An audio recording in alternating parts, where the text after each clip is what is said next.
pekerjaannya adalah membawa perangkat yang sudah terinstal ini di dalam mobil, kemudian berjalan mengendarai mobil tersebut ke lokasi-lokasi ramai atau padat, lokasi padat seperti contohnya di jam-jam siang di kantor-kantor pusat bisnis, perkantoran, mal.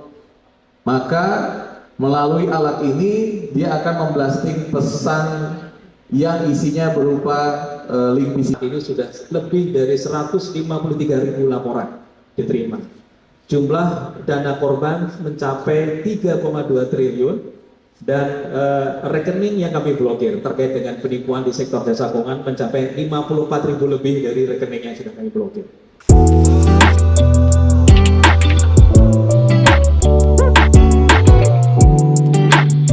Dokumen elektronik dengan modus SMS blasting, ya, SMS blasting palsu atau fake SMS yang mengatasnamakan beberapa bank swasta dan tidak menutup kemungkinan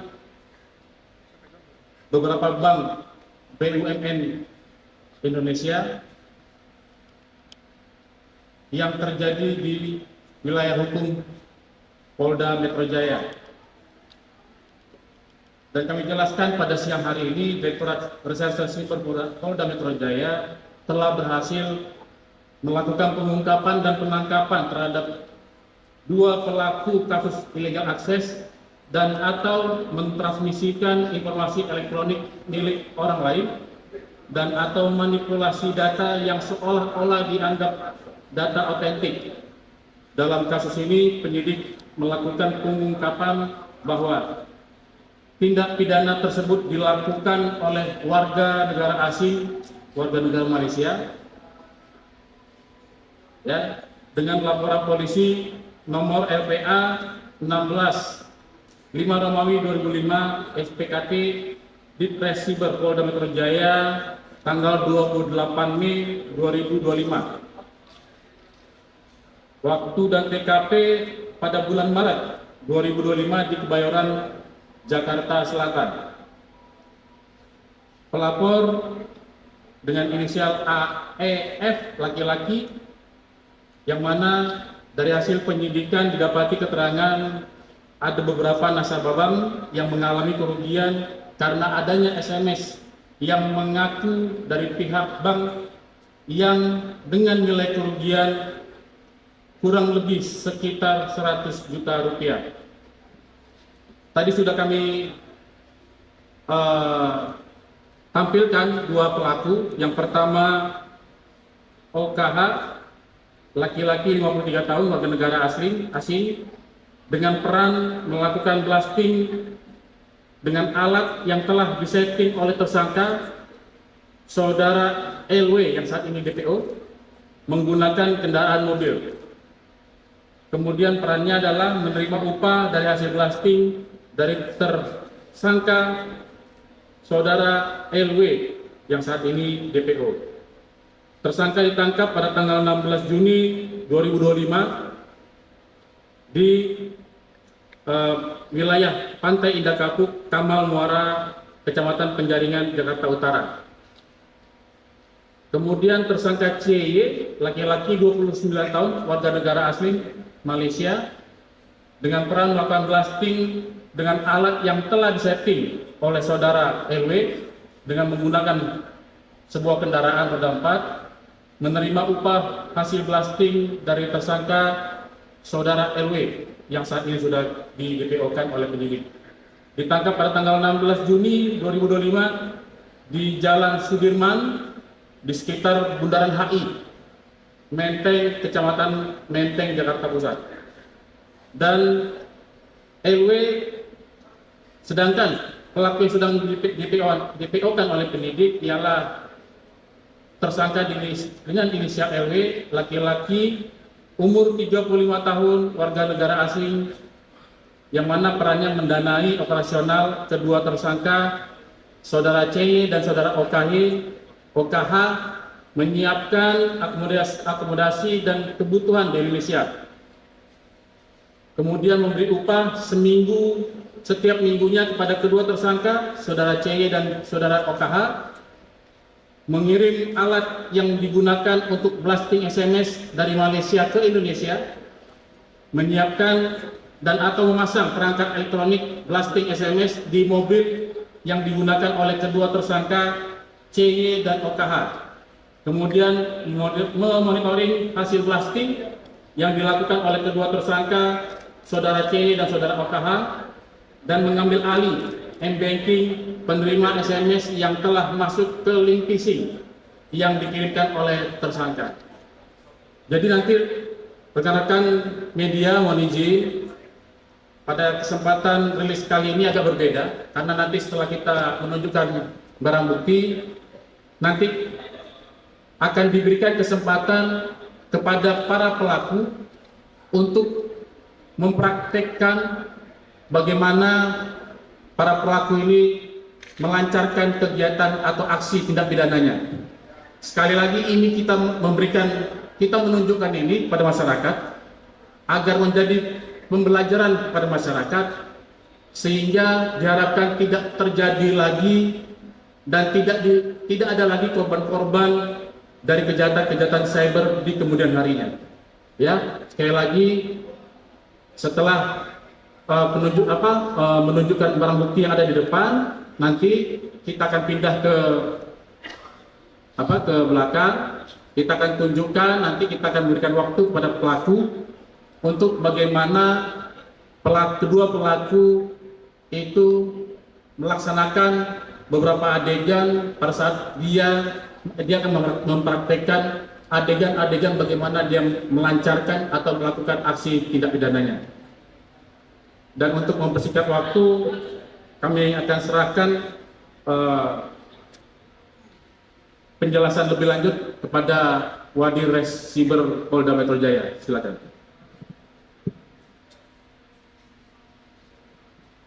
Terima kasih Bapak Kasubdit Penmas, Dithumas Polda Metro Jaya. Kami rekan-rekan wartawan izin menyampaikan terkait dengan bagaimana proses pengungkapan dari SMS fake ini, broadcast SMS fake.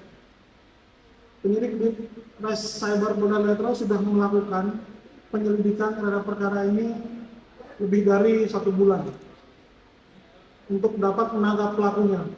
Jadi memang kejahatan ini sangat complicated, tetapi korbannya banyak karena lokasi yang disasar oleh pelaku itu adalah daerah-daerah yang ramai.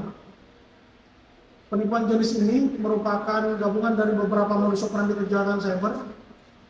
Adapun kronologi kejadian, langkah-langkah yang dilakukan oleh pelaku dalam melakukan kejahatan, yang pertama membuat fake BTS, kemudian yang kedua melakukan push konten SMS ke handphone calon korban. Kemudian yang ketiga membuat konten SMS yang mengandung link phishing. Kejahatan ini terjadi tidak hanya di Indonesia, tetapi juga di beberapa negara, diantaranya di Filipina, di Australia. Pelaku dengan menggunakan metode traveling, kemudian berusaha untuk mencari korban sebagaimana modus-modus yang sudah kami sampaikan di atas.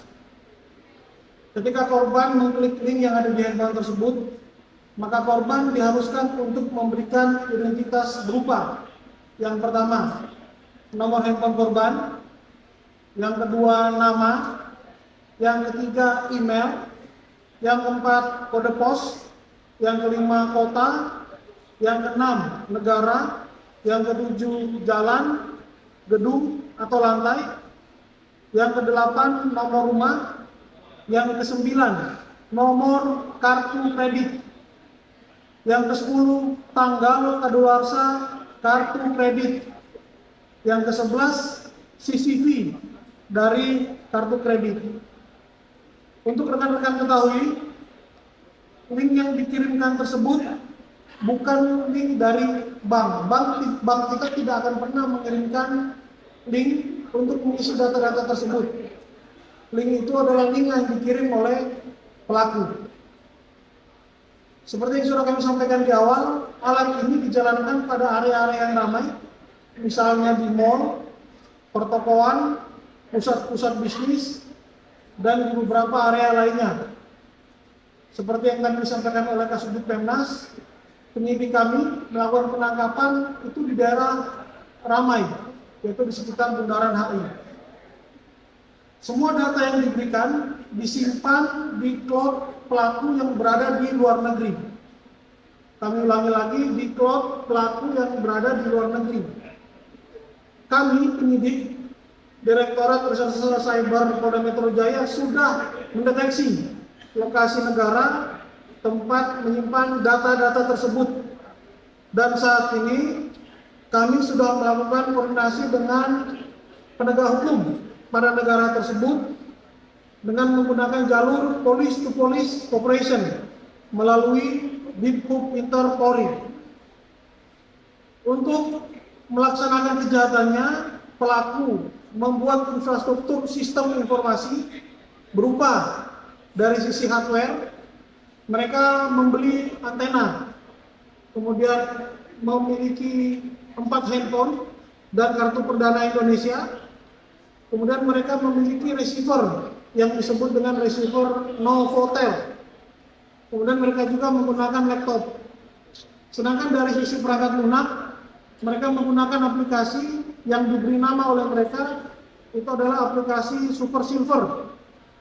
Yang kedua, aplikasi dengan nama novotel.com, dan ada satu aplikasi APK dalam bentuk APK dengan nama LGT APK. Terkait dengan kronologis pengungkapan, bagaimana penyidik kami mendeteksi posisi daripada pelaku, itu nanti akan disampaikan oleh Kasubdit yang menangani perkara, yaitu Kasubdit 4. Silakan.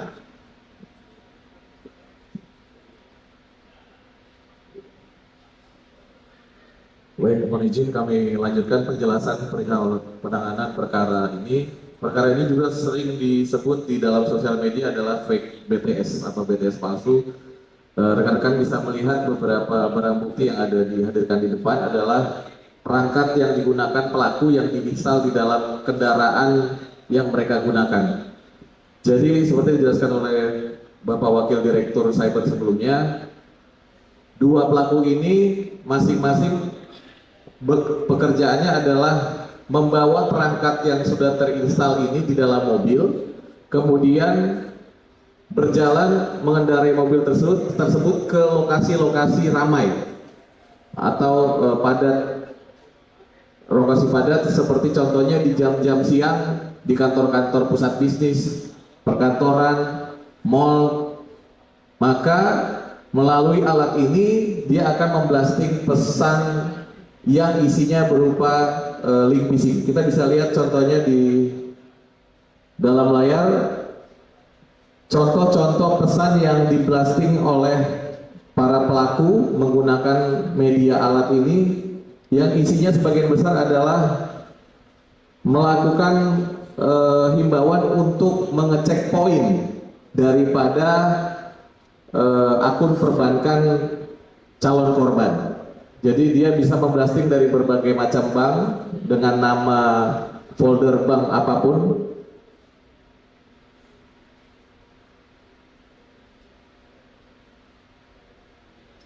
Nah, setelah saya ulangi, pesan tersebut juga terdapat link yang dilampirkan di dalam pesan SMS. Nanti akan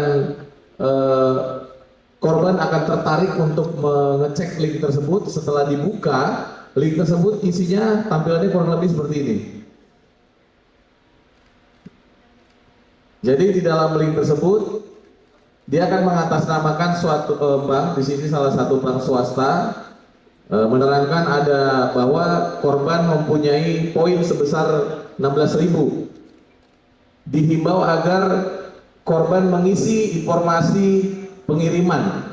Disinilah korban akan mengisi identitas pribadinya korban beserta nomor kartu serta tanggal kadaluarsa dan CVV yang ada di dalam kartu debit korban. Nah, dengan inilah tadi seperti dengan disampaikan oleh Bapak Wakil Direktur, pelaku yang ada di luar negeri akan menggunakan segala informasi ini untuk mengambil alih akun perbankan milik korban.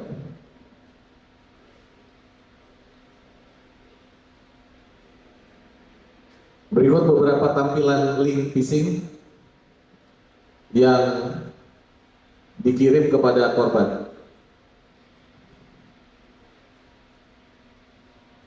Baik, itu saja yang dapat kami jelaskan. Selanjutnya nanti kita akan memperagakan bagaimana cara pelaku langsung dan melihat bagaimana cara menginstal peralatan mereka di dalam mobil. Baik, terima kasih.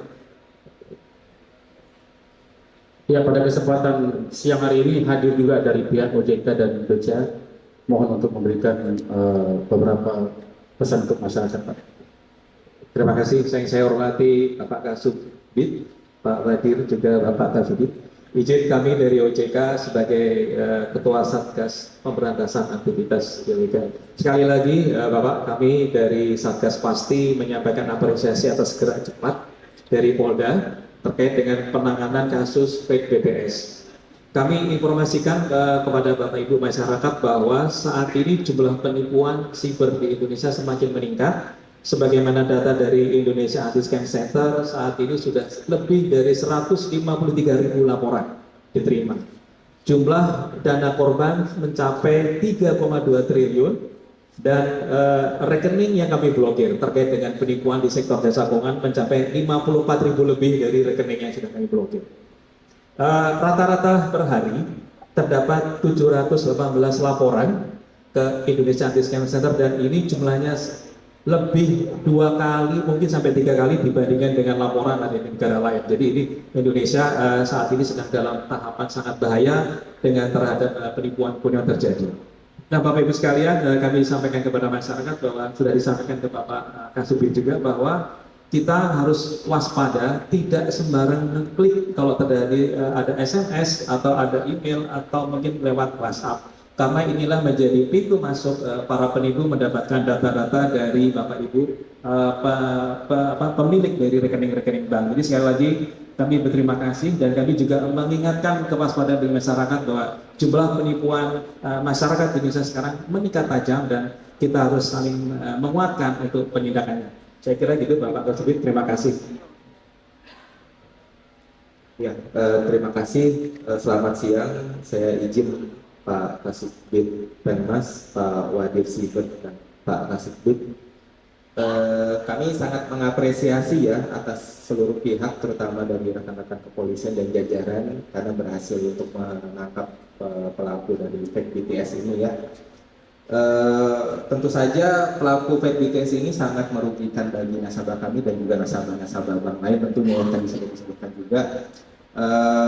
Kami juga memahami kesulitan dan ketidaknyamanan yang terjadi akibat adanya ulah dari pelaku yang menggunakan dengan modus fake BTS ini ya. Dapat kami sampaikan juga bahwa dalam melaksanakan operasional perbankan di BCA kami menerapkan standar keamanan yang berlapis ya dengan manajemen risiko dan liability serta akuntabilitas untuk menjaga data nasabah dan menjaga transaksi nasabah tetap aman. Hal ini didasari pada komitmen kami untuk memberikan kenyamanan bagi nasabah kami dengan memastikan keamanan data mereka dan juga keamanan mereka dalam bertransaksi. Namun memang seperti yang disampaikan oleh Pak Budi dari OJK juga, kita sekarang darurat ya Pak ya, karena transaksi siber, kejahatan siber itu sudah sangat besar. Nah, dan lagi dengan adanya kasus fake BTS ini, dengan dari namanya aja kan sudah disebutkan ya, BTS palsu. Jadi sekarang itu kita hidup di zaman siapapun bisa menjadi siapapun. Jadi makanya tadi Pak Budi juga sampaikan untuk lebih berhati-hati, jangan sembarangan klik. Kalau di kami kan disebutnya don't know casino ya. Jadi jangan sembarangan klik, even dari yang mengaku dari bank itu sendiri. Karena tadi sudah dicontohkan juga bahwa yang mengirimkan itu bukan dari pihak bank, tetapi dari pihak pelaku. Nanti mungkin bisa disampaikan detail pada saat praktek ya, nanti biar ketahuan. Untuk itu kami perlu menghimbau ya kepada nasabah-nasabah untuk terus menjaga kerahasiaan data masing-masing ya. dan tidak sembarangan untuk memberikan data-data yang bersifat rahasia seperti PIN, OTP, kode CVV, kartu kredit, maupun kode CVC kepada pihak manapun, termasuk dengan keluarga terdekat. Bahkan kepada pihak bank pun itu harus waspada juga, dilihat-lihat terlebih dahulu. Jika ada keraguan di dalamnya, bisa menghubungi ke banknya masing-masing. Dalam hal ini kalau BCA bisa menghubungi ke layanan kontak center kami di 1-500-83 kali tanpa kode prefix. Kemudian juga bisa menghubungi ke layanan kami yang lain di Halo BCA Apps. Kemudian WhatsApp Halo BCA di 08-111-500-998. Kemudian ada Instagram @goodlifebca dengan centang birunya, ataupun melalui website resmi kami di www.bca.co.id. Tidak ada website lain selain www.bca.co.id. Saya rasa itu. Jadi sekali lagi waspada terhadap serangan siber. Jadi jangan langsung percaya, jangan FOMO ya. Jadi sebaiknya berhenti terlebih dahulu, dilihat-lihat dengan seksama. Jika ada keraguan di dalamnya, silakan menghubungi ke kontak center bank masing-masing. Terima kasih. Terima kasih dari OJK dan Bank BCA. Jadi kami jelaskan kepada seluruh masyarakat sekalian bahwa kedua pelaku kita persangkakan pasal yang pertama pasal 46 junto pasal 30 Undang-Undang Nomor 1 Tahun 2024 tentang perubahan kedua atas Undang-Undang Nomor 11 Tahun 2028 tentang informasi dan transaksi elektronik, dipidana dengan pidana penjara 6 tahun dan atau denda paling banyak 600 juta rupiah. Kedua, pasal 48 junto pasal 32 Undang-Undang Nomor 11 Tahun 2028 sebagaimana diubah terakhir dengan Undang-Undang Nomor 1 2024 tentang perubahan kedua Undang-Undang Nomor 11 Tahun 2028 tentang ITE, dipidana penjara paling lama 8 tahun dan atau denda paling banyak 2 miliar rupiah.